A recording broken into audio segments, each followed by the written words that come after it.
Who won the 2020 election? Trump. Trump. Trump. Who got the most votes in the 2020 election? Trump. Why do you think that Bill Barr found no evidence of voter fraud? I think that they should have gone and taken what the evidence was in Arizona, across the nation. They should have done their due diligence with this, and I don't think that they did. And what was the evidence? There were multiple testimonies of people who were complaining about lots of different things, but I don't think I want to go into it all today. Okay. Any specifics of the evidence that you want to say? No, not today. Thank you. Yeah. But just one thing, so we'd have a sound bite. So you could say you said that Trump won, and just like one bit of evidence. Not today. Thank you. Jason Selvig attempts to interview an actual congressional candidate, and he comes up short. It's pretty bad. I'm Yasmin Khan with Rebel HQ, and this interview went pretty viral when it came out last month. This is Ruth Swanson, a congressional candidate out of Florida.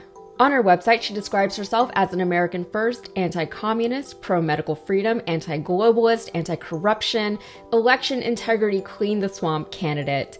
It's a lot of jargon. But for an election integrity candidate, she doesn't seem to really want to talk about election integrity, at least not that day. No update on whether or not anyone has actually tried to get her to talk about it on a different day. It's easy to make fun of people like that, so I'm not going to. I'm also not funny, but I do want to talk about the whole election integrity thing.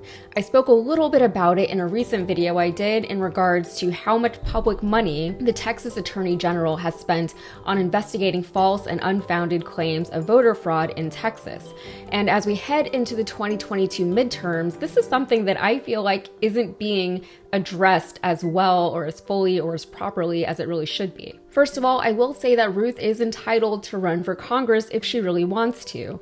Anyone can run for Congress in this country regardless of their general fitness for office. What's scary is that whenever candidates like this run for office, people are supposed to kind of laugh at them and then not vote for them. But these days, that isn't really happening. With the increasing polarity in Congress, specifically with the right becoming more right more rapidly than the left is becoming more left, it's no longer a safe bet that candidates like Ruth will be weeded out from the election process. So obviously Ruth can't give Jason an answer to his question because she doesn't have one, because there isn't one. At this point, she's just parroting things that she's heard other people say, and she's not really thinking about the things that she is now saying. The Big Lie, among other things, has managed to separate an already paranoid sect of the population further and further away from any kind of logic or reason. They respond with knee-jerk reactions and they default to isolationism when they realize that life is better inside their pretty opaque bubbles. Speaking of increasing polarity, though, specifically within the Republican Party, the Pew Research Center found empirical evidence that confirms what a lot of us have already suspected. The data were arranged on a scale of -1 to 1, with -1 being the far left, 1 being the far right, and the ideal perfect moderate right there in the middle. In the 1970s, there were 160 congressional members identified as moderates, and today there are 2. While both parties have moved further away from the center in recent years, the left has done so marginally, while the right has done so significantly. Again, anyone watching this video has already seen and felt these things happening. While the left is frustrated by how slow the liberals are to embrace more progressive policies, the conservatives are one step away from bringing back the Salem witch trials. So I'm not a fan of the moderate politician, nor am I a fan of bureaucratic incrementalism. Still, the rapid shift to the right amongst conservatives is indicative of the fact that they're not really thinking for themselves anymore. Say what you will about the Democratic Party, both the establishment, the congressional members, the leaders of the party, and the voting populace, but at least they're still acting with some semblance of individual thought, and sometimes that can actually hurt us. The left is more likely to be split on ideologies and votes than the right is because the right is far more homogenous than we are. Also, the left is more likely to simply not vote for a candidate that they don't like, but the right seems like they'll vote for anyone with an R next to their name on a ballot.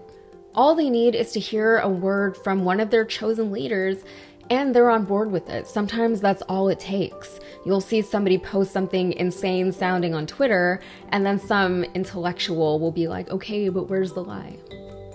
And that's how it starts.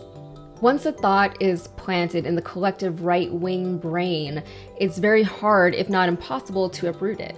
Even Bill Barr's own denouncement of Trump's voter fraud lie isn't enough for them because clearly he's, jealous of Trump, or he's being threatened by the Democratic establishment, or he's salty about something. Honestly, I don't even really know what they tell themselves anymore. So here's my attempt at a silver lining. People aren't stupid, they're unexposed, and they're afraid. They're stuck in a rabbit hole that they can't get out of because they don't know that they're in a rabbit hole. Maybe there's some of that on the left too, and we have to at least try to be self-aware enough to be open to that possibility. But I think I can say with relative confidence that a candidate like Ruth Swanson would never actually be voted into Congress on the left. Thanks.